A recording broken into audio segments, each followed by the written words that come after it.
Tyler, Mercedes, please introduce yourself to me again and to the audience, please. Who are you two?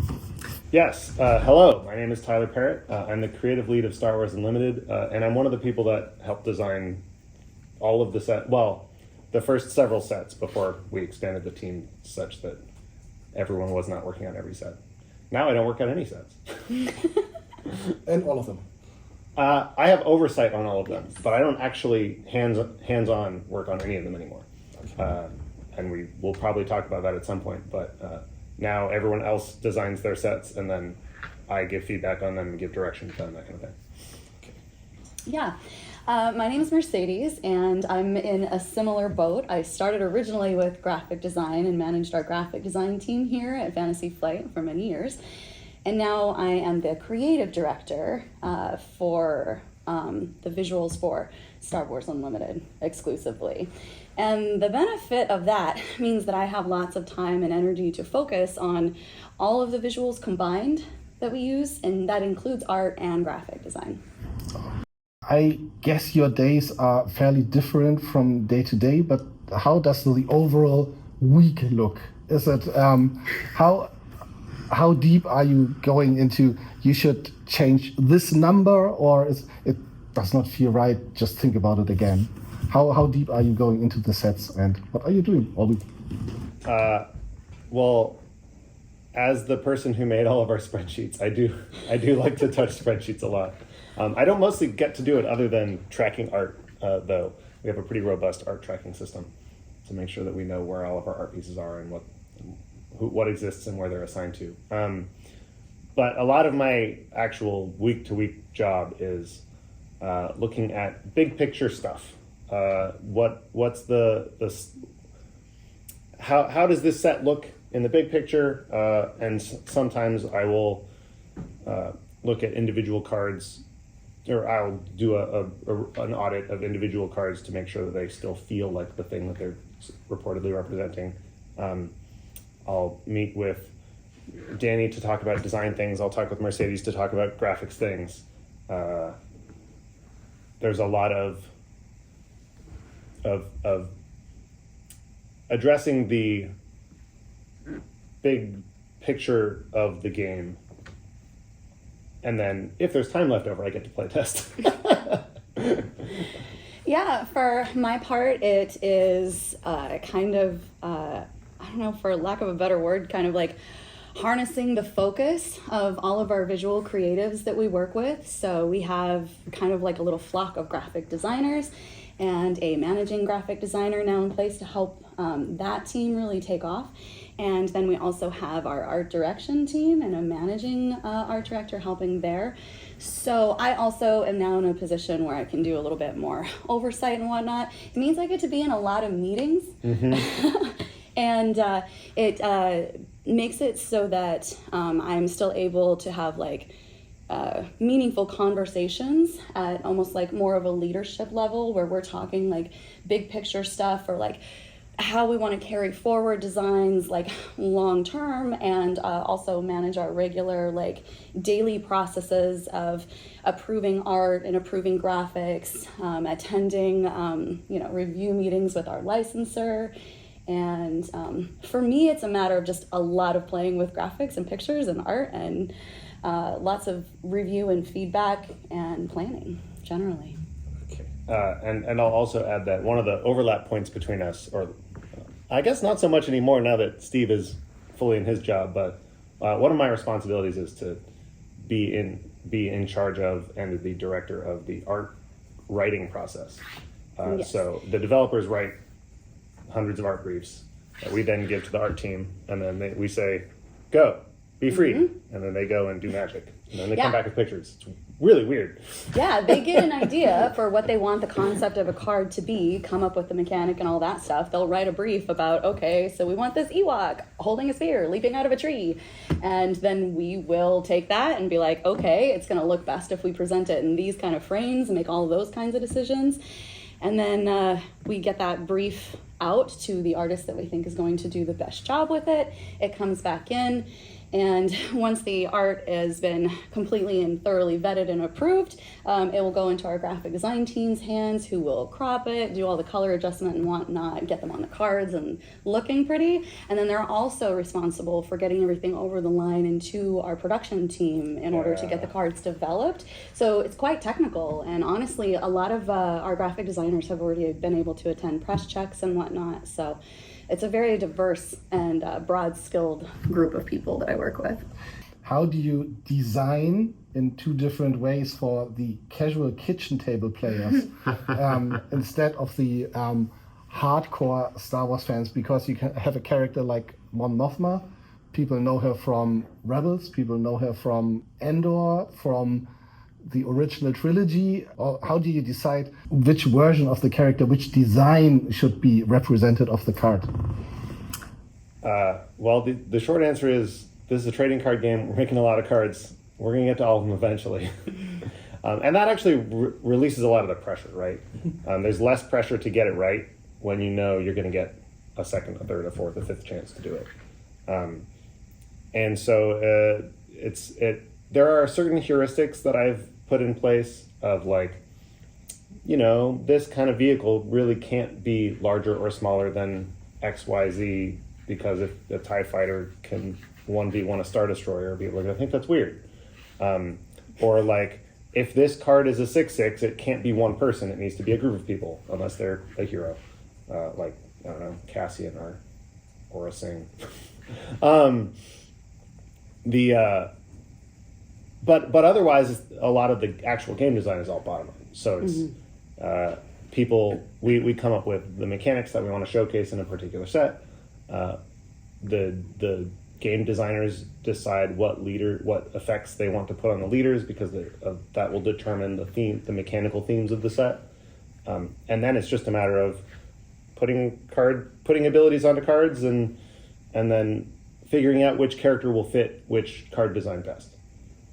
As for approaching the kitchen table crowd specifically, it's mostly about making sure the game is easy to understand. And there's a lot to that, right? There's the difference between, is it easy to understand the card when you read it? Is it easy to understand what you're supposed to do with the card when you play with it? Is it easy to understand how the card interacts with other cards? Those are all different kinds of complexity that you have to be managing or thinking about during the design process. But mostly the kitchen table crowd, the importance of the kitchen table crowd is about complexity and understanding, being able to understand the cards. Yeah, and from a visual perspective, like, the same thing is true, right? So while their team, in terms of like the game design and whatnot, are focused on, okay, so which version, like, is it the Clone Wars Anakin, or like, baby Anakin, or redeemed Anakin that is supposed to go into this set, they'll choose which version of that for us. In the brief, it'll tell us which version of the card or like which version of the character and whatnot we're supposed to do, so that we can make sure that we're matching references and likeness in terms of the art itself.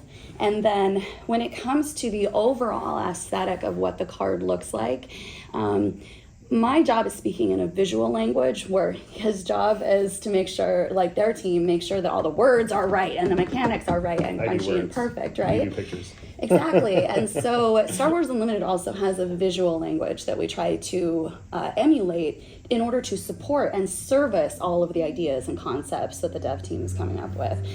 So once that art piece comes in, depending on whether it is going to the kitchen table or whether it is going in some collector showcase who already has maybe multiple versions of that card, but this one chase card is like the ultimate thing that they want because it's so shiny and pretty, I have two different tasks in front of me in both of those cases. And just like for kitchen table, the job is to make it straightforward in terms of mechanic and easy to understand, parse, and play. It's the same thing for the visuals. We like to keep those clean. We like to let everything else be completely let the graphics and visuals be somewhat understated and just support everything else.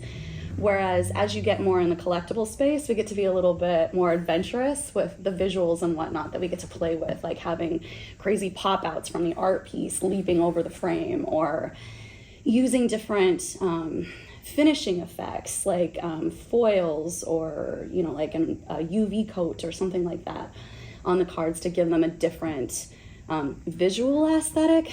And it's sort of like a difference between, are you going to eat dinner or are we talking cake with all the frosting, So just depends on how you want to bake it. Yeah, one of the previous articles on the website, you talked about getting feedback from the older sets, that some designs did not work very well. I think the cartoony style did not really resonate with the audience.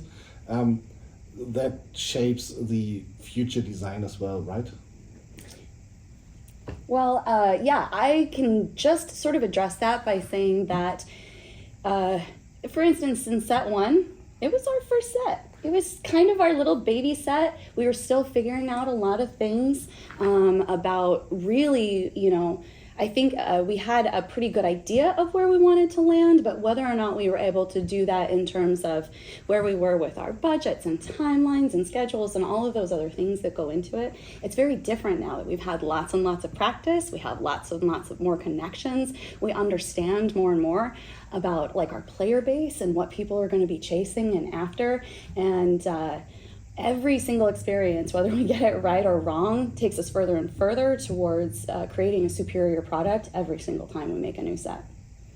And because it's a trading card game that ostensibly will be going on for indefinite amounts of time, one of the advantages we have is that we do have the ability to adapt to what the audience wants. Because we're not stuck trying to guess. I mean, we do have to guess every time.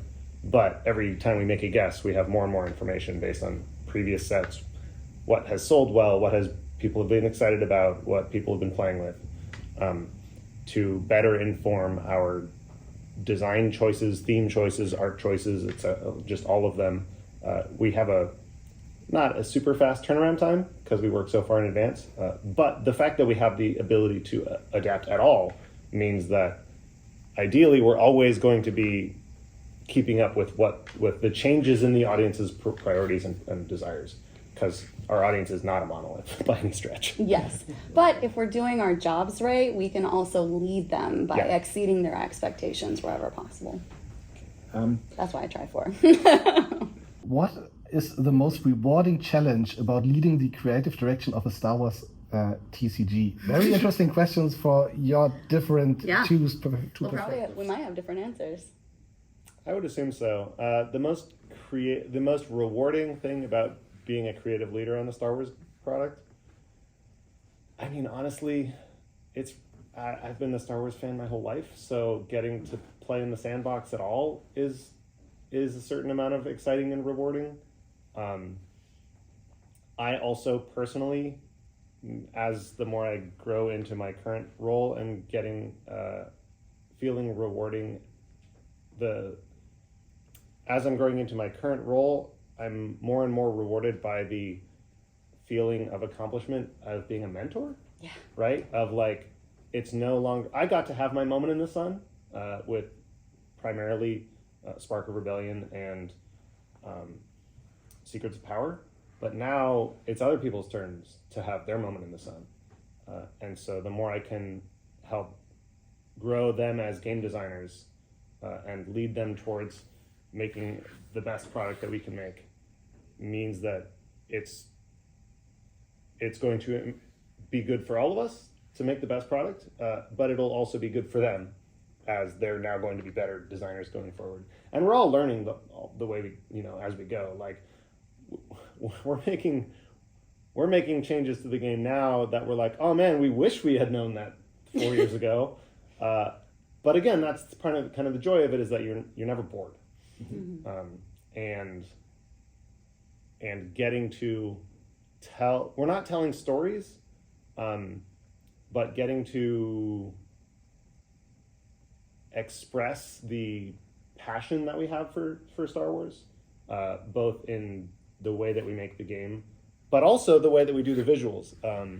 Because as someone who is not a visually oriented person at all in any way, I've been pleasantly surprised at how much joy it brings me to work with the visual team, to come up with wacky, cool ideas, especially for prestige. Oh yes, yeah. I mean, I don't remember if the question was specifically about what our favorite things about it are, or what the challenges were. However, Most rewarding. Yeah. Most rewarding. Okay, so if we're talking most rewarding, I would kind of say, for me, I've actually had a lot of time to reflect on this, particularly as, you know, I'm training other people now to take on some of the responsibilities that I had before, and I see my job evolving and changing. And when I step back and look at it, it's this idea of how privileged I am to be here in this moment in time, to be able to work with the people that I work with and do the kind of work that I do is something that I could have never imagined for myself. Because I can remember being in daycare on the mat, like when you're taking nap time or whatever, playing with a little land speeder with Luke in it. Like, I don't even remember how old I was, but it's one of my first memories. And then I remember being able to see episode 1 in the theaters with my mom, and it being this whole hilarious thing about how my mom fell asleep during the pod racing scene because the IMAX was like so loud and vibrating. It was just like overwhelmed. And it was like this whole funny thing between me and my brothers. And like one of my great loves, I actually met in a Star Wars role-playing game chat room. Like, it's kind of been something that has just kind of always been with me and kind of been part of my life and a hobby. And the fact that this is somehow my job, because I had a good friend who just suggested one time that I apply for FFG and I had no idea what I was getting into. It's absolutely amazing, because especially because, like, for instance, I've worked in multiple different departments with lots of different people and whatnot. Like, I've gotten to work with Tyler in lots of different capacities. You used to be my boss. I actually kind of used to be his boss. And to actually get to this point where I'm like, oh my gosh, look at this. Like, we can have an amazing idea, and I have this pocket of like half a dozen graphic designers and half a dozen art directors with connections to some of the best illustrators in the entire flipping world. Like, it's staggering to me and overwhelming. And I could literally go on about this for like 20 minutes because it's something that's very, very real for me right now. And I'm very, very lucky to have this moment. When I think you touched it upon previously, you know your artists right now. So you know this will be a Night Sister with magic. We know this would be very good for this artist, or this is a spaceship, this is good for this artist? Or do you just give out the art brief in like a database and everyone can say, hey, I want to do that? Or are you approaching the artists? What's the way of working there? Yeah, I can feel that one. So basically what'll happen is, I don't know, we were talking, how many briefs are we working on like per set right now? It's probably 350-ish or so, probably. Like if we include promos and stuff. If you include promos and stuff, if we're including everything, then it's over 400 art pieces per.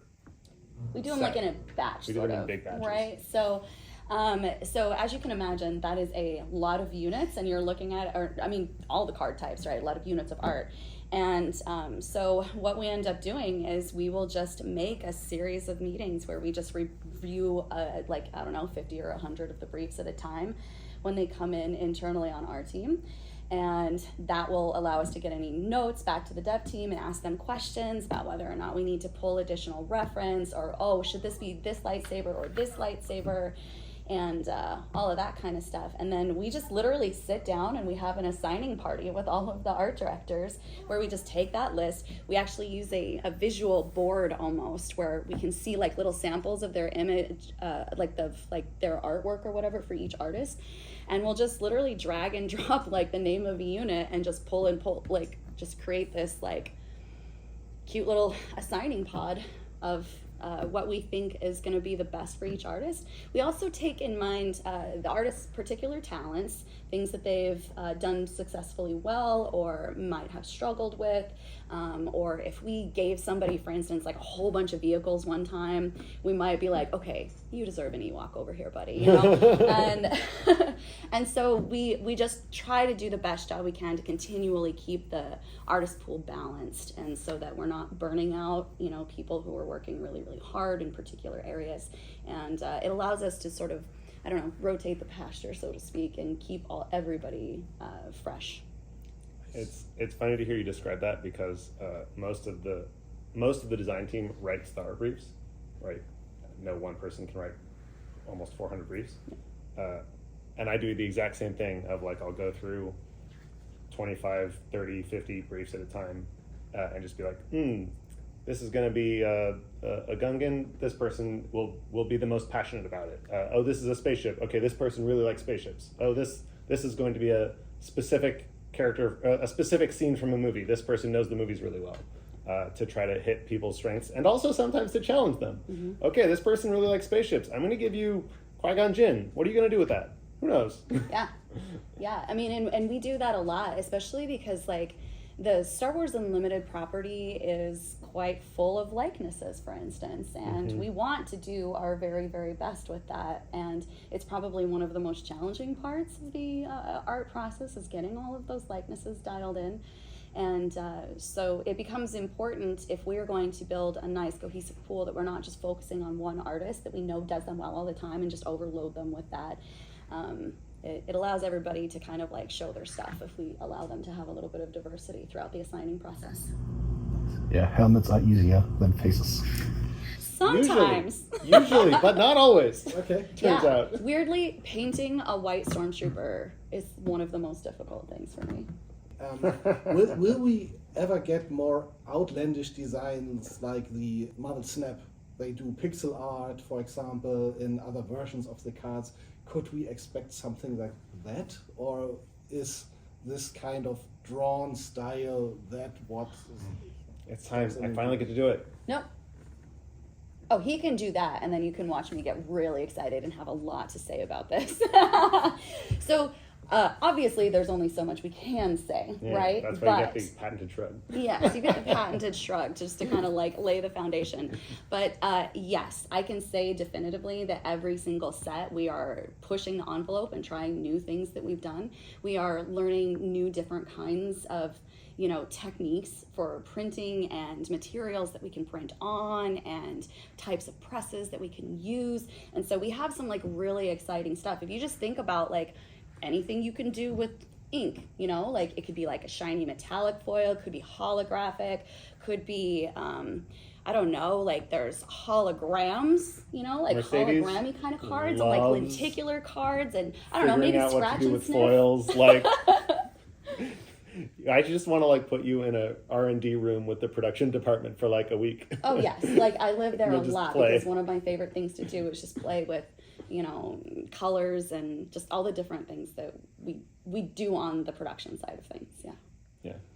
Yeah, and it's going, the more diverse we get with the production part of it, and the better we get with our production processes, and the better our relationship gets with our manufacturers and all of that other kind of stuff, the more we're going to be able to be innovative and creative in our designs themselves and continue to push them and do weird, crazy things, you know, like potentially explore different art styles for very niche, different products. In fact, I'm not sure if it's too much of a spoiler to say, but even in our con exclusive boxes that we are doing for the conventions, that art style, if you look at the way that the art is quite different than other things that you might see in our game. And it's particularly in Prestige, we have kind of just an open runway to play around and explore. So you can expect great things coming from that one. How do you find new talent, and is there a way for artists to approach you, or is it just unlimited at ffd.com? Well, we do have an artist submission email where we do take submissions from artists, and it actually goes to, I think, all of the different art directors within all of Asmodee. So it's not one that is specific to Star Wars Unlimited, but we definitely have people who will use that inbox to say, I'm very interested in working for, you know, whichever game that they're most interested in, and we go through, like, for instance, all the ones that would be available for Star Wars Unlimited. You know, our managing art director, Steve Hamilton, will go through and push the favorites to the top of the list. We'll have the group review them and see if they're kind of a good fit for whatever part of the project that we are working on. And even though, like, the mainline cards have quite a very specific style that we try to lock in and achieve every single time we make a new standard set, like I mentioned, in Prestige, there's lots of different opportunities available for different kinds of art styles. So we could use different talent for different things at different points in a development cycle. And other ways that they could actually reach out and get a hold of us is we have people who will go, like, one of the developers actually went to Star Wars Celebration and went to their artist alley and brought us back a big pile of cards from artists that seemed like they would be a good fit from our game. Going to Lightbox Expo and kind of looking for talent there is a great way to do it. And particularly, like I mentioned, our managing art director right now does a really good job of reaching out to people that we find from all kinds of various sources and trying to get them in the fold if it's something that we think is the appropriate fit. Idea. A French artist for a French version of a card, a German artist for the German version of a card, and a Spanish artist for the Spanish version of a card. I think that's very, very interesting for collectors to. Maybe you could do that in the future as well. Yeah, I don't know how that would work in terms of, like, allocation in a main product, but I could definitely see that having some sort of utility for, like, a promotional project. Like, that seems like it could be cool. Magic did that once. Yeah? Yeah. I wish I could collect them all. I want to collect them all, but I can't. Okay. I only have the American I did ones. not know that. It's very cool. It's very hard to do, which Yeah. is why we haven't done That's it. why we'd have to do it in, like, a little type of... But it is definitely achievable.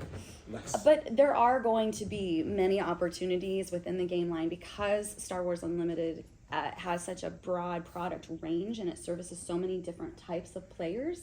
You know, we have different kind of targets that we can go for. Like, we don't have to just do, you know, all the mainline stuff. Standard normal stuff all the time. Exactly. We have opportunities for different promotional events to do this kind of pocket thing. Like, for instance, if we had an opportunity to do, like, a larger show where we had an artist alley for specifically Star Wars Unlimited, you know, we might create some sort of a promotional product for those artists or whatnot.